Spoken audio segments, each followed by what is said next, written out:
उधर है जगह है तो देखिए 8 तारीख को फुलवारी शरीफ थाना अंतर्गत 2 छोटी बच्चियों का अपहरण हो गया था और बाद में 9 तारीख को सुबह जो है उनका उसमें से एक बच्ची घायल अवस्था में और दूसरी बच्ची मृत अवस्था में मिली। इस संबंध में फुलवारी शरीफ में FIR अंकित करके ASP फुलवारी के नेतृत्व में एक टीम का गठन किया गया था, जिसमें IPS प्रोफेसर दीक्षा और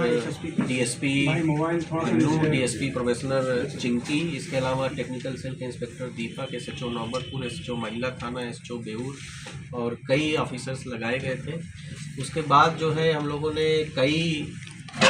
वैज्ञानिक तरीके से और जो हमारा ट्रेडिशनल तरीका है इन्वेस्टिगेशन का, लोकल लेवल पर जाके मल्टीपल टीम्स बना के हम लोगों ने वहाँ की स्थानीय जो छोटी बच्चियाँ थीं, जो महिलाएं थीं, उन लोगों से बात की और उसके बाद जो है जो इन्फॉर्मेशन मिली थी उसके आधार पर, संदेह के आधार पर हम लोगों ने 2-3 लोगों को जो है पूछताछ के लिए ले आए थे। पूछताछ के क्रम में जो है इस पूरे मामले का उद्भेदन हुआ है और अभी तक जो बात आई है वो ये है कि एक व्यक्ति हैं, उसी जो आलमपुर गांव है उसके बगल में लगे हुए गांव है, वहाँ देवानंद राय उर्फ भोपलू, उनके द्वारा ये घटना कारित की गई है। अनुसंधान के क्रम में हम लोग जो घायल बच्ची है उससे भी जब लगातार एम्स में हमारी जो IPS प्रोफेशनल हैं दीक्षा और DSP जो इस केस की चीफ IO हैं अन्नू, ये पूछताछ कर रही थी, तो बच्ची भी बार बार एक ही व्यक्ति की बात बता रही थी। हालांकि उसने 2 महिलाओं की बात की, लेकिन हम लोग को शुरू से ये संदेह लग रहा था कि महिलाओं की इसमें भूमिका नहीं होगी। तो बाद में अनुसंधान में यही बात आया कि इस एक व्यक्ति द्वारा ही ये घटना कारित की गई है। घटना का जो विवरण है वो ये है कि दोनों बच्चियां जो हैं वो जो गोबर से बना जो है खुला होता है, गोईठा जिसको लोकल लैंग्वेज में बोलते हैं, उसको लेने के लिए घर से निकली थी और ये व्यक्ति जो अभियुक्त हैं जिनको गिरफ्तार किया गया है, इनके घर के पास गई थी, इनसे पूछा तो इन्होंने दोनों बच्चियों को ये बताया कि घर में गोईठा नहीं है, खेत में है आगे। ऐसे इस तरह से बहला फुसला के उसको लेकर गए। पहले जो है गांव के बगल में ही कोई एक बाग टाइप है, वहाँ लेकर गए। वहाँ पर लेकिन फिर एक महिला आती हुई दिखी, तो फिर वहाँ से आगे बढ़ के गाँव के बगल में ही नहर है, वहाँ लेकर गए। वहाँ फिर दूसरी एक महिला आती हुई दिखी, तो फिर उसको जो है जो तीसरा घटनास्थल है वहाँ लेकर गए, क्योंकि उस दिन काफ़ी कोहरा था। हम लोगों ने जो 1-2 CCTV फुटेज देखा है उसमें भी काफ़ी कोहरा है, जिसकी वजह से कहीं कुछ स्पष्ट दिखाई नहीं दे रहा है। के बाद जो है उसी घटना पर इनके जो मृत बच्ची है उसके साथ जो है फोर्सफुली जो है रेप किया गया और जो दूसरी इंजर्ड बच्ची है उसके साथ भी करने का प्रयास किया गया और बाद में जो है जो बच्ची थी, जो मृत बच्ची थी, उसको वहीं बगल में ही जो निर्माण कार्य से कुछ सीमेंट के टूटे हुए ब्लॉक्स थे उससे उसके सर में, दोनों बच्चियों के सर में मारा गया, जिसमें से एक बच्ची की मृत्यु हो गई और दूसरी बच्ची को भी मृत जानकर ही इनके द्वारा वहाँ छोड़ा गया था। उसके बाद गिरफ्तारी के बाद जो है हम लोगों ने अभियुक्त की निशानदेही पर जिस पत्थर से बच्ची को मारा गया था उस पत्थर को भी बरामद कर लिया है कल रात में और उस पत्थर पर भी काफ़ी खून लगा हुआ पाया गया है, जिसको हम लोग जब्त करके फर्दर FSL जांच के लिए बेच रहे हैं। इसमें पूछताछ के क्रम में ये भी बात आई, जब हम लोग कल इनसे पूछताछ कर रहे थे तो इन्होंने पुलिस को जो है बहकाने की भी कोशिश की, 2 व्यक्तियों का नाम बताया, लेकिन आगे अनुसंधान के क्रम में उसमें एक और महत्वपूर्ण बात प्रकाश में आई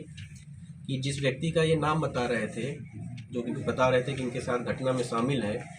उसकी बच्ची को भी इन्होंने जो है 3-4 महीने पहले गोद में उठा के ले जाते हुए देखा था, लेकिन उसकी मां ने देख लिया था और उसके बाद शोरगुल करके उसको बचाया था और उस संबंध में गांव वालों ने इनके साथ कुछ हल्की फुल्की मारपीट और गाली गलौज किया था, लेकिन इस घटना की सूचना पुलिस को नहीं दी गई थी। उसी के परिवार से जुड़ा एक और व्यक्ति का नाम इनके द्वारा बताया गया था, लेकिन बाद में अनुसंधान के क्रम में ये पता चला कि उस व्यक्ति की माँ को एक घटना हुई थी फुलवारी शरीफ में 19 अप्रैल को, जिसमें फुलवारी शरीफ में केस नंबर 590-23 है, जिसमें एक 72 साल की महिला को वो अपने घर के दलान में सोई हुई थी, वहाँ से घर से खींच के जो है उसको ले जाया गया था और उसके बाद उसका शव जो है मिला था। उसमें भी उसके सर पे पत्थर से मार के या किसी मजबूत चीज़ से मार के उसकी हत्या कर दी गई थी। पूछताछ के क्रम में अभियुक्त ने उस घटना में भी अपनी संलिप्तता अकेले ही करने के बाद बताई। उस घटना में भी हम लोग को काफ़ी आश्चर्य होता क्योंकि 3 अलग अलग जगह ब्लड पाए गए थे। तो हम लोग उससे पूरी घटना को समझ नहीं पा रहे थे कैसे 3 अलग अलग जगह ब्लड पाए, लेकिन अभियुक्त ने पूछताछ में जब पूरी बात बताई तो उस महिला को ये जो है पहले उसको जो है प्लास्टिक के पाइप से मारा। जब वो अर्धचेतन अवस्था में हो गई तो उसको बगल के बाग में ले जाके उसके साथ भी इनके द्वारा रेप किया गया था। लेकिन हालांकि पोस्टमार्टम रिपोर्ट में इस बात की कोई उल्लेख नहीं है, इसकी पुष्टि नहीं हो पाई है, लेकिन पूछताछ के क्रम में इन्होंने इस चीज़ को एक्सेप्ट किया और फिर पुनः जो है उसको ला के वापस अपनी जगह रखने का प्रयास किया गया था खींच के, इसीलिए वो 3 जगह ब्लड मिला था। और जो हम लोग पोस्टमार्टम रिपोर्ट देख रहे हैं तो उस पोस्टमार्टम रिपोर्ट में भी महिला के जो पिछला शरीर का हिस्सा उसमें काफ़ी जगह इस तरह के इंजरीज पाए गए हैं जो इस बात की पुष्टि करते हैं कि उसको काफ़ी जो है ज़मीन से ईंट के बल खींचा गया था। तो उस घटना में भी इन्होंने अपनी संलिप्तता स्वीकार की है। उस घटना को भी हम लोग अब फिर से जो है उसमें इन्वेस्टिगेशन जो हमारा रुका हुआ था उसको फिर से आगे बढ़ा रहे हैं। इस प्रकार जो पटना पुलिस ने इस घटना का पूरी तरह से उद्भेदन कर लिया। जो पीड़ित बच्ची है उसका भी स्टेटमेंट हम लोगों ने लिया, पूरी तरह से स्वस्थ हो जाएगी तो फिर विस्तृत स्टेटमेंट लेकर 164 का स्टेटमेंट कराया जाएगा। और आगे जो अनुसंधान है, जो सबसे महत्वपूर्ण बात है इस केस में कि पूरा इस केस का जो इन्वेस्टिगेशन हुआ है वो इसमें जो एविडेंस हम लोग कलेक्ट किए अभी तक घटना स्थल से और एम्स से जो हमको डॉक्टर्स ने दिया है, तो हम लोग इस बात के लिए पूरी तरह से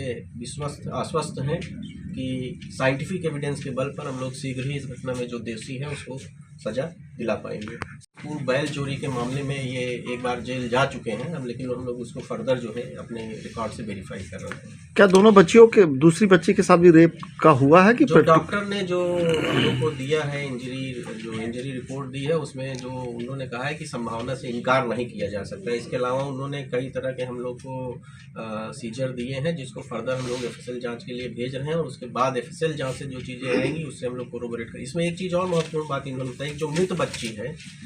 उसके साथ इन्होंने 2-3 बार पहले भी प्रयास किया था और उसको 2-3 बार पहले प्रयास करने के क्रम में जो है लेकिन देख लिए जाने के कारण, क्योंकि काफ़ी घनी आबादी वाला क्षेत्र है तो उसको कभी 10 रुपये 20 रुपये छोड़ दिया था। तो बच्ची जो मृत बच्ची है उसको ये ले जाने का प्रयास किए थे लेकिन अपने प्रयास में सफल नहीं हो पाए थे क्योंकि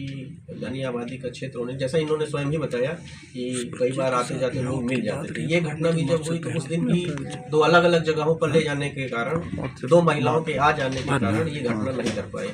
यही इस चीज़ को जो हम लोगों ने बच्ची का जो स्टेटमेंट है उससे कोरोबोरेट किया तो वो भी लगातार यही कह रही कि एक आदमी और 2 महिला है। तो हम लोग ये इन्फरेंस ड्रा कर रहे हैं कि वो दोनों महिला वही है।